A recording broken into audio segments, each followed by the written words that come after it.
Okay, start करते हैं polity. और पॉलिटी में हम लोग पढ़ रहे थे पार्लियामेंट के बारे में। लास्ट लेक्चर में हम लोगों ने लोकसभा और राज्यसभा के इलेक्शन के बारे में समझा। चलते हैं आगे, कुछ आर्टिकल के बारे में समझते हैं। जैसे कि अगर मैं पूछूं कि पार्लियामेंट की चर्चा कौन से आर्टिकल में है,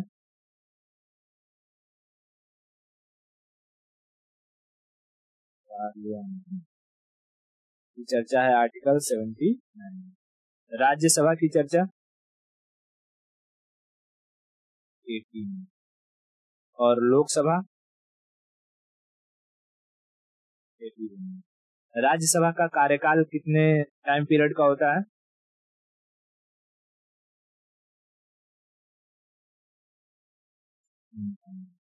और लोकसभा का टेन्योर, ठीक है। चलो, राज्यसभा के अगर मेंबर्स का टेन्योर पूछूं तो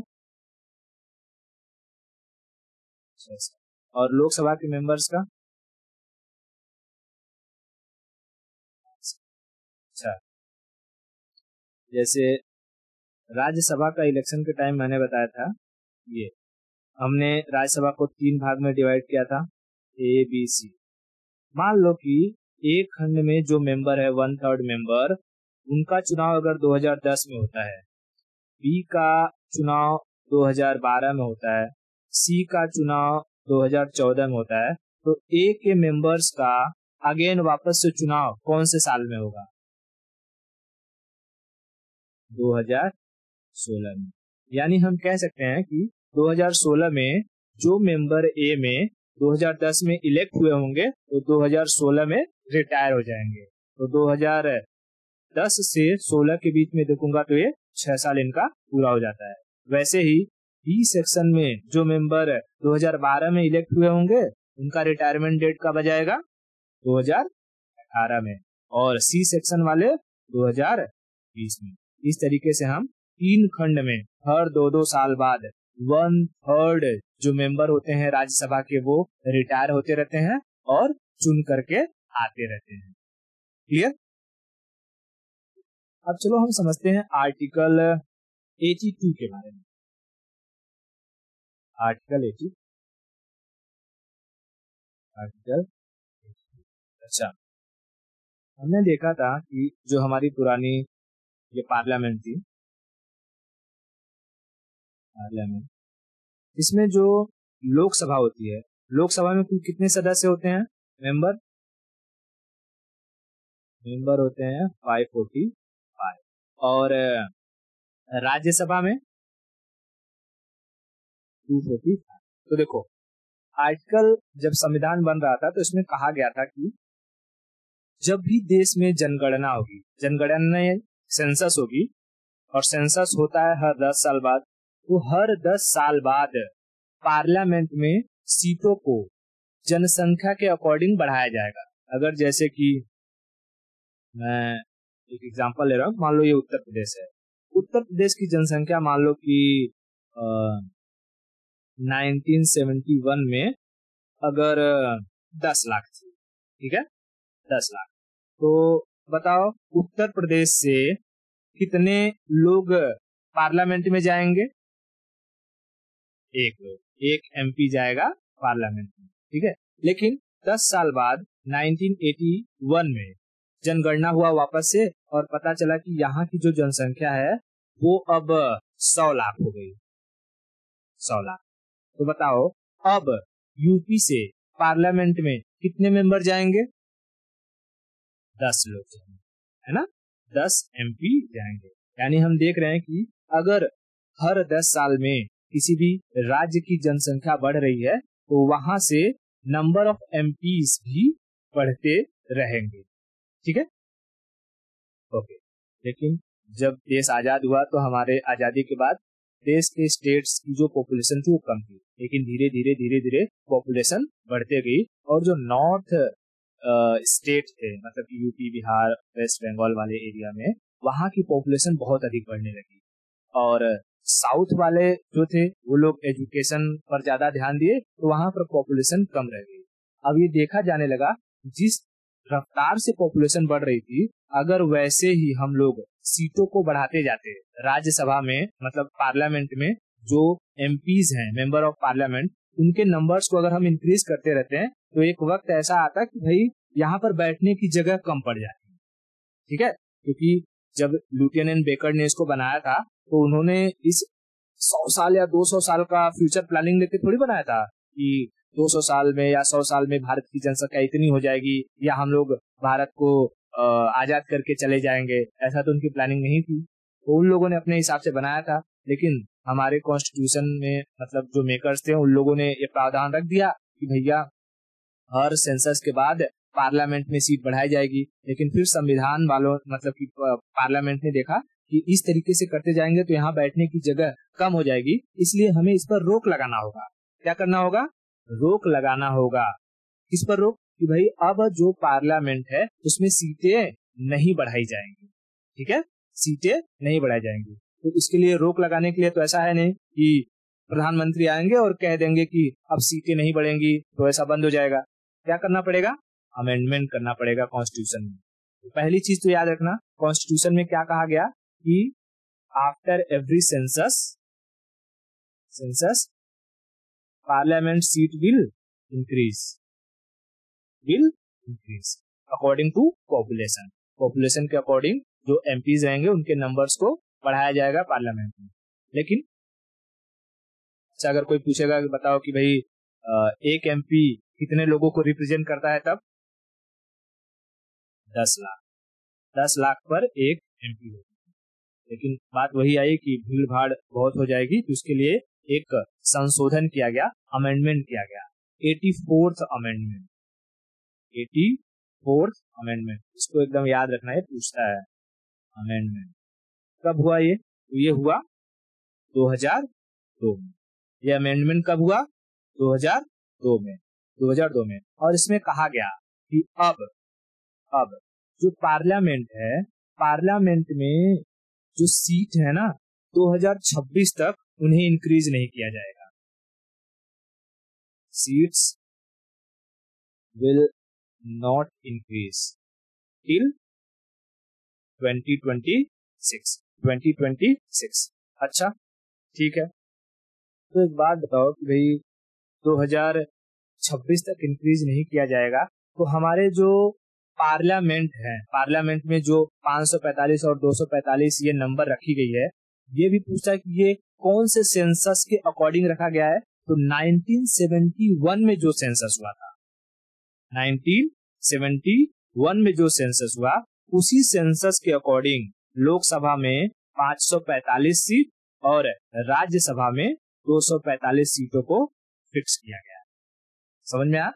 कौन से सेंसस के अकॉर्डिंग? 1971। और याद रखना 2026 में वापस से ये लोकसभा की सीटें बदलेंगी और राज्यसभा की सीटें बदलेंगी। यानी जो इंसान 2026 के बाद एग्जाम देगा उसे ये वापस से चीजें रिवाइज करके याद करनी पड़ेगी कि नया सीट मतलब कि नया लोकसभा में मेंबर्स की सीट कितनी हो गई है, राज्यसभा में मेंबर्स की सीट कितनी हो गई है। समझ आ रहा है? हाँ, तो बताओ कौन से अमेंडमेंट के द्वारा पार्लियामेंट में सीटों की संख्या न बढ़ाने का निर्णय लिया गया? 84th amendment 2002। अभी के वक्त में जो पार्लियामेंट में सीटें हैं वो कौन से सेंसस के डेटा के अनुसार है? 1971। अच्छा देखो 1970। अब जब 2026 में ये अमेंडमेंट होगा, वापस से अमेंडमेंट होगा, और जब सीटें बढ़ाई जाएंगी तो ये भी तो पूछेगा कि कौन से सेंसस के अकॉर्डिंग करी जाएंगी। क्या 2021 के सेंसस के अकॉर्डिंग करी जाएंगी सीटें या 2011 के सेंसस के अकॉर्डिंग? तो भाई याद रखना, रोक लगाई गई थी 2002 में, और 2002 से पहले आता है 2001, इसमें भी एक सेंसस हुआ था, है ना? हर 10 साल में होता है, तो 2001 में सेंसस हुआ था। तो जब 2026 में अमेंडमेंट किया जाएगा तो सेंसस का डेटा लिया जाएगा 2001 का, देखा जाएगा कि 2001 के टाइम पीरियड में देश में क्या पॉपुलेशन थी, किस राज्य की क्या स्थिति थी, उसके अकॉर्डिंग ही नया जो हमारा पार्लियामेंट बन रहा है उसमें सीटों को बढ़ाया जाएगा। समझ में आया? हाँ, यही बात 21 का इसलिए नहीं ले रहे हैं क्योंकि अगर ये गैप हम 20 साल का ले लेंगे ना तो भाई अभी भी हम इसमें लोगों को हटा नहीं सकते हैं। अचानक से हम 20 साल का डेटा नहीं इंक्लूड कर सकते हैं इसमें। हमें वही चीज ध्यान रखनी पड़ेगी जब हमने पार्लियामेंट का नंबर बढ़ाने से रोक लगाया था। रोक लगाया था हमने 2002 में और उसके पीछे का जो सेंसस था वो 2001 का था, तो हमें वही डेटा लेना पड़ेगा। अगर हमें 2021 का डेटा लेना है तो वापस से फिर से हमें क्या करना होगा, अमेंडमेंट करना होगा। अगर पार्लियामेंट को लगेगा कि नहीं 2021 का डेटा लेना चाहिए तो उन्हें फिर से क्या करना होगा, कॉन्स्टिट्यूशन में अमेंडमेंट करना होगा। लेकिन अभी के लिए इतना याद रखना, जब 2026 में अमेंडमेंट होगा तो कौन सा सेंसस का डेटा लिया जाएगा सीट बढ़ाने के लिए, 2001 का।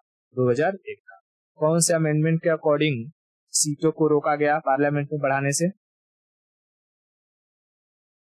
84/2002। अभी के टाइम पीरियड में जो प्रेजेंट में पार्लियामेंट में सीटें हैं वो कौन से ईयर के सेंसस के अकॉर्डिंग है, 1971। और 2026 में जब अमेंडमेंट किया जाएगा तब कौन से ईयर का सेंसस लिया जाएगा, 2000। ये तीनों जो क्वेश्चन है उसको एकदम अच्छे से याद रखना, कई बार पूछता है। ठीक है, अच्छा ये हो गया हमारा आर्टिकल 82। याद रखना ये भी पूछता है कि अच्छा कौन से आर्टिकल में पार्लियामेंट की सीटों पर रोक लगाने की बात कही गई, या कौन से आर्टिकल में ये कहा गया कि हर 10 साल में जब एक बार सेंसस हो जाएगा तो पार्लियामेंट की सीटों में इंक्रीमेंट किया जाएगा। तो आर्टिकल 82 में, आर्टिकल 82 में। ठीक है, अब आते हैं आर्टिकल 83। आर्टिकल 83 ऑलरेडी मैं पढ़ा चुका हूं। इसमें कहता है कि टेन्योर किसका, तो लोकसभा का और राज्यसभा का। बताओ लोकसभा का टेन्योर कितना होता है, लोकसभा का टेन्योर 5 साल और राज्यसभा का टेन्योर अनंत होता है, यह अस्थायी होता है। ठीक है, स्थायी होता है यानी इनफाइनाइट होता है। ठीक है, ये आर्टिकल 83 में है। उसके बाद आर्टिकल 84 ये भी बता चुका हूं। आर्टिकल 84 में एमपीज की एलिजिबिलिटी के बारे में कहा है। एलिजिबिलिटी किसकी eligibility, MPs, member of parliament. बताओ, एक तरफ मैं रखता हूँ लोकसभा, एक तरफ मैं रखता हूँ राज्यसभा। लोकसभा का सदस्य होने के लिए एज कितनी होनी चाहिए, 25 साल, और राज्यसभा के लिए 30 साल। क्या भारत का नागरिक होना चाहिए कि नहीं होना चाहिए, सिटीजन ऑफ इंडिया। ठीक है, सिटीजन ऑफ इंडिया। क्या कोई पागल आदमी लोकसभा का या राज्यसभा का सदस्य बन सकता है, तो अनसाउंड माइंड नहीं होना चाहिए। ठीक है, क्या कोई बैंक करप्ट दिवालिया आदमी लोकसभा राज्यसभा का सदस्य बन सकता है, नहीं, बैंक करप्ट नहीं होना चाहिए। ठीक है, बैंक करप्ट नहीं होना चाहिए। ठीक है, क्या कोई लाभ के पद पर रहते हुए लोकसभा राज्यसभा का सदस्य बन सकता है, नहीं, तो ऑफिस ऑफ प्रॉफिट नहीं होना चाहिए। जैसे एलिजिबिलिटी है, कैसे पता नहीं है। ठीक है, तो ये आर्टिकल हो गया हमारा 83, 84, 83, 84 यानी 82, 83, 84। इतना क्लियर है। अब आगे चलते हैं 85। देखो 85 में क्या है, आर्टिकल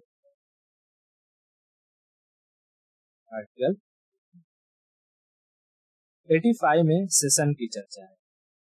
इसकी सेशन की चर्चा है, यानी हिंदी में इसको कहते हैं सत्र। उसके बाद इसी में प्रोरोगेशन की चर्चा है।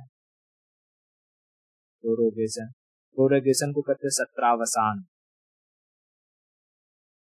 क्या कहते हैं, वसान, और इसी में समन की चर्चा है। समन, समन मतलब होता है आहूत। ठीक है, पहले हम लोग समन से चालू करेंगे और उसके बाद सेशन वेशन की बात करेंगे। ठीक है, अच्छा देखो हमारा, अच्छा पहले सेशन ही बता देता हूँ बाकी।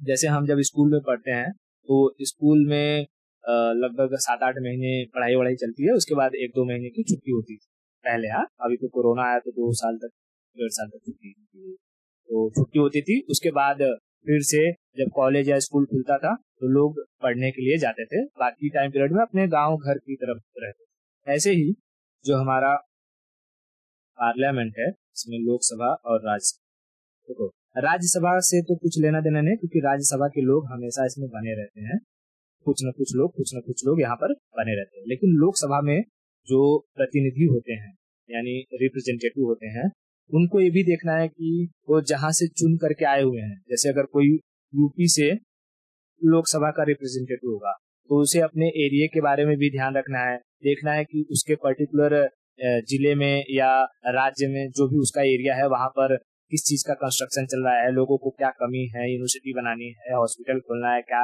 लोगों की डिमांड क्या है, उन सब के बारे में देख रेख करना है। तो वो हमेशा, अब पार्लियामेंट में तो रहेगा नहीं ना, पार्लियामेंट कहाँ है, दिल्ली में, पार्लियामेंट दिल्ली में है। दिल्ली में हर एक एमपी को उनका खुद का बंगलो दिया जाता है, बंगलो रहता है उनका, उनको सुरक्षा के लिए गार्ड रहते हैं, खाना बनाने के लिए रसोईया रहता है, गार्डनिंग के लिए उनका बगीचे उगीचे का ध्यान रखने वाला रहता है, काफी सारे सुख सुविधाएं दी जाती हैं एमपी को। लेकिन जब ये लोकसभा में ये सेशन होता है ना, सत्र, यानी जब लोकसभा बंद रहता है, लोकसभा नहीं चल रहा होता है, तब वो आ जाते हैं अपने पर्टिकुलर क्षेत्र में। जैसे कोई यूपी का है तो यूपी में आ जाएगा, ठीक है, मतलब उसके समझ लो छुट्टी हो गई। तो लोकसभा को ना 3 बार चालू किया जाता है, मतलब कि लोकसभा में कुल 3 सेशन होते हैं। 3 सेशन, कितने सेशन होते हैं लोकसभा में, 3 सेशन। इसको इस तरीके से समझो कि पूरे साल भर में 3 पीरियड होते हैं। जैसे हमारे स्कूल में एक दिन में पीरियड्स होते थे अलग अलग सब्जेक्ट के, तो वैसे ही इसको समझो कि पूरे साल भर में 3 पीरियड होते हैं, जिसमें लोकसभा के पहला जो पीरियड होता है या जो सेशन होता है उसे हम कहते हैं बजट सेशन। बजट, क्योंकि जब साल का शुरुआत होता है तो हम देखते हैं ना, सबसे पहले आता है कि देश का बजट क्या है, भाई उसमें गरीबों के लिए क्या है, अमीरों के लिए क्या है, जो व्यापारी हैं उनके लिए क्या है, मिडिल क्लास के लिए क्या है, ये सब चीजों की चर्चा होती है बजट। तो पहला जो सेशन होता है वो बजट सत्र होता है, बजट सेशन होता है। दूसरा होता है, तब तक बारिश का महीना आ जाता है, मानसून सेशन। अभी बताऊंगा कब से कब तक रहता है ये, पहले समझो मानसून सेशन, ठीक है, मानसून सेशन। और मानसून के बाद तीसरा आ जाता है ठंडी, विंटर सेशन, विंटर सेशन। ये जो बजट सेशन होता है ये फरवरी महीने से शुरू होता है और मई तक चलता है, फेब से लेकर के मई तक।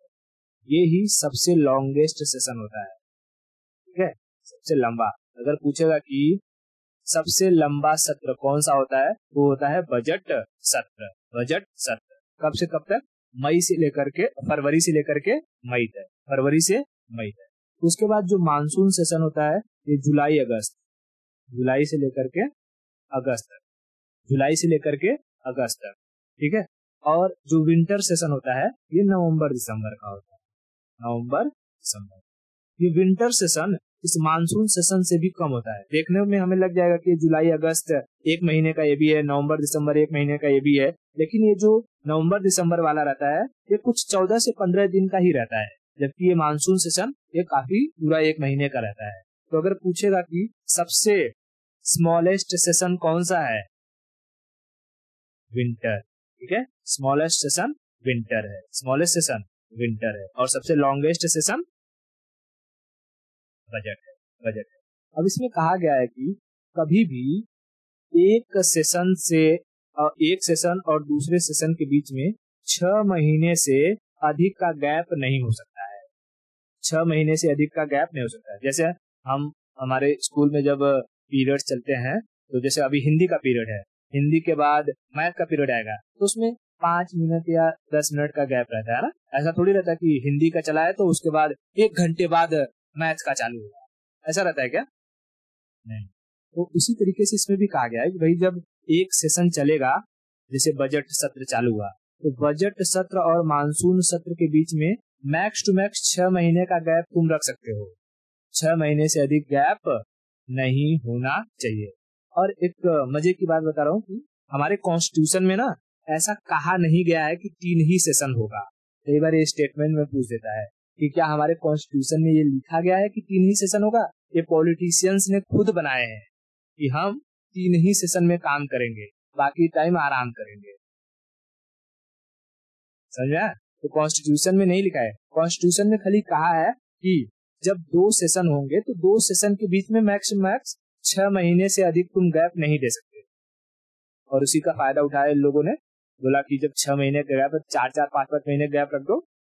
6 महीने क्या रखने की जरूरत है? 6 महीने से कम रहेगा और बाकी टाइम पीरियड में हम लोग आराम कर लेंगे। नहीं तो ये चाहें अगर तो साल भर काम कर सकते हैं। जैसे कंपनी में काम करने वाले जॉब करते हैं, साल भर काम करते हैं कि नहीं करते हैं? तो वैसे ये लोग भी काम कर सकते हैं, लेकिन ये नहीं करते हैं। ठीक है, तो ये याद रखना। क्या ये बजट, मानसून, विंटर ये सब हमारे कॉन्स्टिट्यूशन में लिखा गया है? नहीं, सिर्फ कॉन्स्टिट्यूशन में ये कहा गया है 2 सेशन के बीच में 6 महीने का गैप नहीं हो सकता है, नहीं हो सकता है। इतना क्लियर है? अच्छा, अब समझो, ये हो गया सेशन का। अब जब लोकसभा चुनकर आती है या साल की शुरुआत होती है तो बजट सत्र जब चालू होने वाला रहता है, ठीक है, तो भाई सब सारे नेताओं को, सारे एमपीज को ना इन्फॉर्म करना पड़ता है, मेल के जरिए, व्हाट्सएप के जरिए सबको बताना पड़ता है भाई आ जाओ, बजट सत्र चालू होने वाला है। ठीक है, वो काम कौन करेगा? वो करते हैं हमारे प्रेसिडेंट। प्रेसिडेंट साहब एक लेटर वेटर लिखते हैं बढ़िया, या तो ईमेल कर देंगे या व्हाट्सएप कर देंगे और उनका सिग्नेचर रहेगा और सारे एमपीज को ये लेटर चला जाएगा। इसी चीज को कहा जाता है समन करना। समन, समन। कई बार ये वर्ड हमें पुलिस स्टेशन में भी देखने को या कोर्ट में सुनने को मिल जाता है कि कोर्ट ने फला आदमी को समन भेजा है। समन भेजने का मतलब क्या होता है कि उन्हें बुलाया है, कोर्ट में आइए, प्रेजेंट होइए। समझ में आ रहा है? तो समन का मतलब क्या होता है? जब प्रेसिडेंट पहली सेशन के लिए सारे एमपीज को बुलाते हैं, उसे ही समन या हिंदी में आहूत कहा जाता है। क्लियर? तो हमने 2 चीजें देख ली। क्या? एक तो हमने आहूत समझ लिया और एक सत्र समझ लिया। ठीक है, तो सत्र को यानी सेशन को बुलाना किसका काम होता है? प्रेसिडेंट का। ठीक है, सत्र को बुलाना प्रेसिडेंट का काम होता है। इसी तरीके से जब विंटर सेशन खत्म हो जाएगा तब प्रेसिडेंट साहब वापस आएंगे और कहेंगे सबको चलो विंटर खत्म हो गया है, अब जाओ आप लोग की छुट्टी। और सत्र को समाप्त करना ही प्रोरोगेशन या सत्रावसान कहलाता है। सत्र को समाप्त करना क्या कहलाएगा? प्रोरोगेशन, हिंदी में उसे सत्रावसान। सत्र को चालू करना आहूत और सत्र को खत्म करना सत्रावसान। सेशन के लिए लोगों को बुलाना समन और सेशन का एंड करना प्रोरोगेशन। ये 3 वर्ड समझ में आया क्या? क्या बताया मैंने?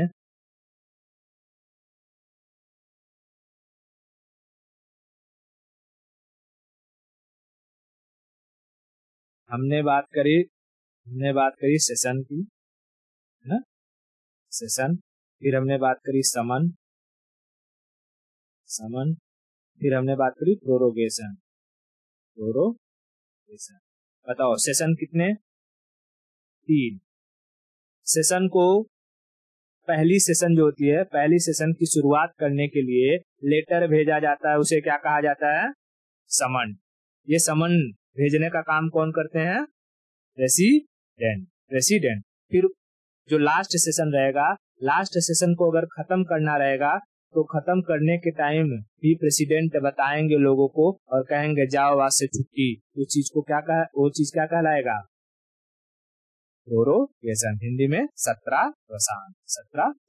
ठीक है, तो जब पहला सेशन होता है, प्रेसिडेंट साहब आते हैं, तब भाषण वगैरह देते हैं, लोगों को बताते हैं मार झगड़ा मत करना, सब लोग मिलजुल के काम वाम करना बढ़िया एकदम।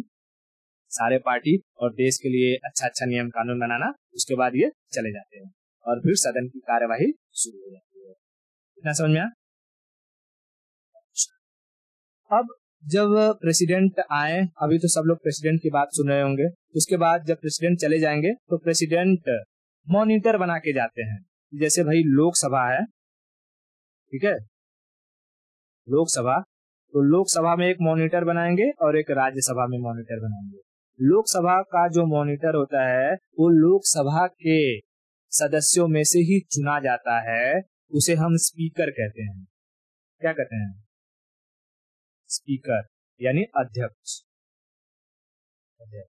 और जो राज्यसभा होता है, राज्यसभा का जो ये मॉनिटर होता है उसे हम चेयरमैन कहते हैं, चेयरमैन। और एक कौन होता है? ये हमारे वाइस प्रेसिडेंट होते हैं, ठीक है, वाइस प्रेसिडेंट साहब चेयरमैन होते हैं। स्पीकर का काम होता है लोकसभा के सारे सदस्यों को हैंडल करना, चेयरमैन का काम होता है राज्यसभा के सारे सदस्यों को हैंडल करना। समझ में आया? इसीलिए जो इंसान स्पीकर के पद पर बैठा होता है उसकी इज्जत सब लोग करते हैं। लोकसभा भले ही वो लोकसभा का ही सदस्य होता है, ठीक है, जैसे कि हमारा क्लास होता है, क्लास में का ही बच्चा कोई मॉनिटर बनता है, लेकिन मॉनिटर की बात हर लोग सुनते हैं कि नहीं सुनते हैं? नहीं सुनेगा तो ब्लैक बोर्ड पर नाम आ जाता है। तो वैसे ही यहाँ स्पीकर की भी बात लोगों को सुनना पड़ता है, स्पीकर को रिस्पेक्ट करनी पड़ती है, चाहे प्रधानमंत्री रहे या किसी भी राज्य के कोई बड़े से बड़े एमपी रहे, वो स्पीकर को माननीय महोदय करके बुलाएंगे, ठीक है।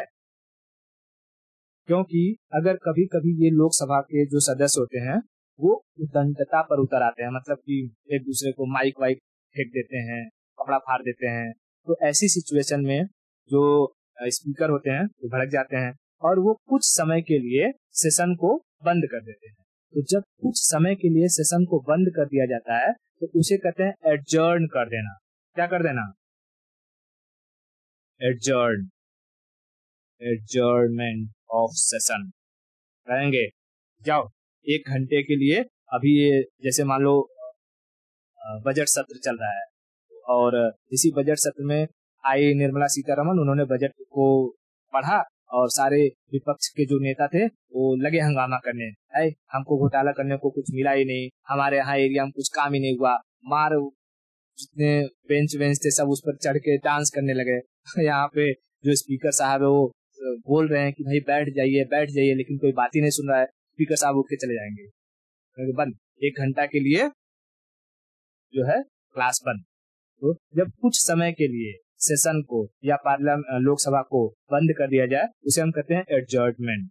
लेकिन कभी कभी होता है कि ये जो दंडता है या लोकसभा के सदस्यों की जो बिहेवियर है वो बहुत ही ज्यादा मिसकंडक्ट हो जाता है, तब लोकसभा को कई दिनों के लिए बंद कर दिया जाता है, तो उसे कह दिया जाता है डिसॉल्व कर देना, डिसोल्यूशन। यानी इसका क्या हो गया? विघटन हो गया। इसका लोकसभा का विघटन। और एडजर्नमेंट को स्थगन कहते हैं, स्थगन, ठीक है, क्या कहते हैं? स्थगन यानी कुछ वक्त के लिए रोक देना, स्थगित कर देना, ठीक है, स्थगित कर देना। और कुछ दिनों के लिए रोक देना तो क्या कहलाएगा? रिजोल्यूशन। तो देखो जैसे कई बार न्यूज में आता है कि parliament monsoon session, Lok Sabha passed bill restoring power of state and union territory में ओबीसी लिस्ट, ठीक है। मानसून सेशन के बारे में बात करते हैं कि भाई मानसून चल रहा है, वहां पर जो है स्टेट और यूनियन टेरिटरी में ओबीसी लिस्ट को लेकर के हंगामा चला है। अब ऐसी सिचुएशन में यहाँ हमें सुनने को मिल जाता है कि पार्लियामेंट सेशन लाइव अपडेट जो है लोकसभा एडजर्न्ड टिल 4 PM, उस समय के लिए क्या हो गया? लोकसभा को बंद कर दिया गया है, ठीक है। कि अपोजिशन के जो एमपी थे वो कुछ स्लोगनिंग कर रहे थे, अलग अलग तरीके के हाँ हु हल्ला हु ऐसे करते रहते हैं। वैसे ही विंटर सेशन में है कि लोकसभा और राज्यसभा को एडजर्न कर दिया गया है 1 दिन के लिए, कल के लिए, ठीक है। तो अलग अलग ये वर्ड हमें सुनने को मिलता है और ये वर्ड के बारे में हम कब समझ पाएंगे जब हमें कंसेप्ट ये क्लियर रहेगा। इतना समझ में आया?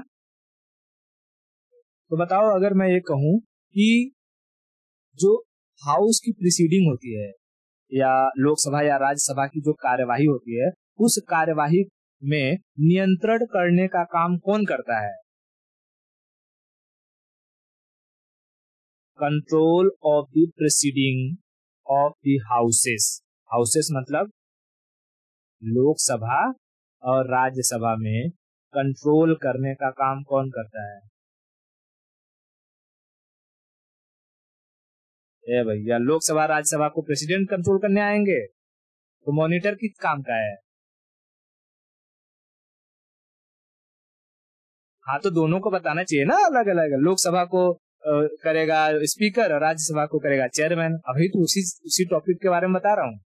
ऐसे ही हमने बताया कि भाई जैसे लोकसभा में ये सारा का सारा हंगामा होता है तो लोकसभा को एडजस्ट कर दिया जाता है, वैसे अगर राज्यसभा में कुछ हुआ तो चेयरमैन एडजस्टमेंट कर देंगे, उसको स्थगित कर देंगे कुछ समय के लिए। क्योंकि जो राज्यसभा होती है, राज्यसभा में लोग पढ़े लिखे होते हैं, तो इतना हंगामा हा हल्ला नहीं करते हैं वो लोग। समझ में आ रहा है क्या?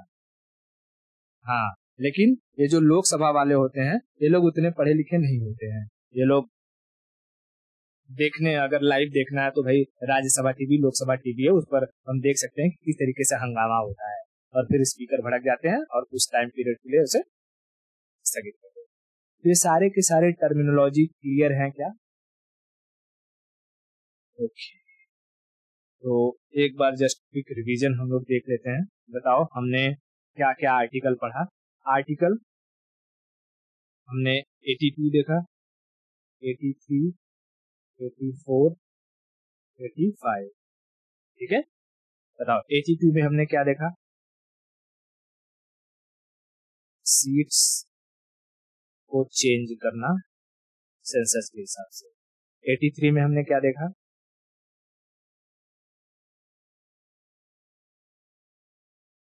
83 में टेन्योर के बारे में देखा, इसकी लोकसभा और राज्यसभा की। और 84 में एलिजिबिलिटी, और 85 में हमने सेशन, समन और प्रोरोगेशन।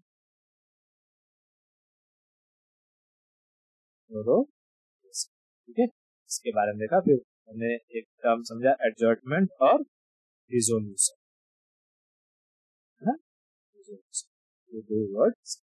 ये सारी की सारी टॉपिक क्लियर है, इतना कोई दिक्कत? आज के लिए इतना रखते हैं और बाकी की स्टोरी हम नेक्स्ट लेक्चर में करेंगे।